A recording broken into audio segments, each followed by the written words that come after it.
Hello' guys, কি খবৰ? আপোনালোকে বিহু যোগাৰ কৰিছেনে? মই প্ৰথমতে মাৰ ঘৰত বিহু যোগাৰ কৰিব আহিলোঁ, পিঠা বনাব আহিছোঁ। এয়া গুড়া খুন্দি থাকোঁতে এইফালে ভাইটিয়ে আমাৰ কাৰণে ধুনীয়াকৈ চাহ বনাই আনিলে। ধুনীয়া ধুনীয়া গাখীৰ চাহ বনাই আনিছে দিয়ক, ইমান ভাল চলি। তাৰপিছত এইফালে বায়ে গুড়া খুন্দি আছে, আমি চাহ খাই ল'লোঁ।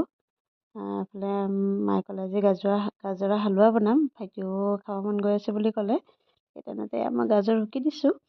এইফালে বৌ আহিল, বৌক কেইখনমান পিঠা বনাব দিলোঁ। আমাৰ পিঠাগুড়ি খুন্দা হ'লেই প্ৰায়, ময়ো বনাব আহিছোঁ দিয়ক।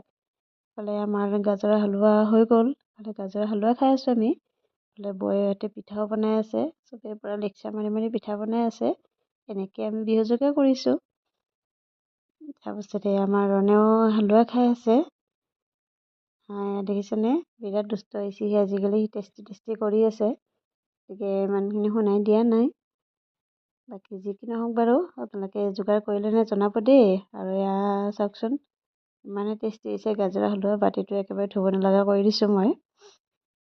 এইফালে ভণ্টিও আহিল, তাইকো কেইখনমান পিঠা বনাব দিলোঁ। মই বনোৱাখিনি উঠোৱা নাই আৰু, কোনো ভিডিঅ' কৰা মানুহ নাছিলে, গতিকে বেলেগে বনোৱাখিনি দেখাই দিছোঁ আপোনালোকক। গতিকে সকলোকে ভোগালী বিহুৰ বহুত বহুত শুভেচ্ছা জনালোঁ। গতিকে এনেকৈ বিহুৰ আয়োজন কৰি আছোঁ দিয়ক।